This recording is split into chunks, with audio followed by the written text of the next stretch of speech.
ভোলার মেঘনা তেঁতুলিয়ায় নদীর তীব্র স্রোতে তীর সংরক্ষণের সিসি ব্লক ধসে পড়েছে, যার তীব্র আতঙ্ক দেখা দিয়েছে স্থানীয়দের মধ্যে। সেখানকার খবর জানাতে আমাদের সঙ্গে যুক্ত হচ্ছেন মোকাম্মেল মিশু।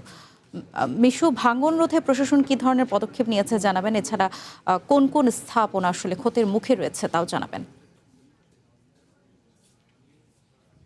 গত কয়েক বছরের ক্রমাগত ভাঙনে কিন্তু ভোলার মানুষ অনেকটা দিশেহারা হয়ে গেছে। বিশেষ করে আমি যে স্থানটিতে দাঁড়িয়ে রয়েছি এটা হচ্ছে শিবপুর।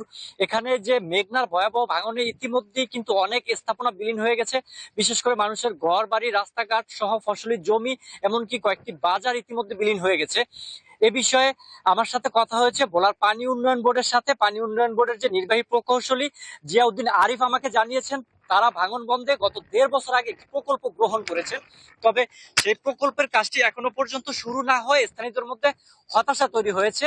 বিশেষ করে তারা আশায় ছিলেন এই যে গত বুধবারে যে একনেক সভা হয়েছে সেই সভায় সেই প্রকল্পটির অনুমোদন হবে, এরকমটা আশা করেছিলেন এখানকার স্থানীয়রা। তবে সেই প্রকল্পটির অনুমোদন না হওয়াতে হতাশাটা আরো বেশি হয়েছে। এছাড়া আমার সাথে এখানকার যে স্থানীয়রা রয়েছে তাদের সাথে আমার কথা হয়েছে। তারা জানিয়েছে যে অতি সত্বর যদি এখানে এই নদী ভাঙন বন্ধে স্থায়ী প্রকল্প গ্রহণ করা না হয়, তাহলে কিন্তু এই ভাঙনের তীব্রতা যদি আরো বেড়ে যায়, তাহলে এখানে যে ভোলা শহর থেকে এটা মাত্র ৩ কিলোমিটার এলাকা দূরত্ব।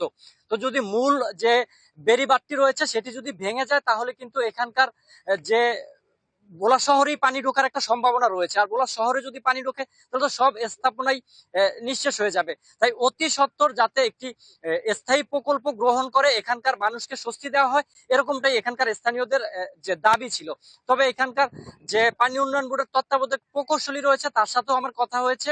হাসানুজ্জামান তিনি জানিয়েছেন এখানে তারা এখন অস্থায়ী ভিত্তিতে তারা কিছু কাজ করে যাচ্ছেন, যাতে করে এখন আপৎকালীন সময়ে তাদের এই যে জায়গাটি আছে কিছুটা হলেও যাতে ভাঙন বন্ধ করা যায়, এজন্য জিও টিউব তারা এখানে।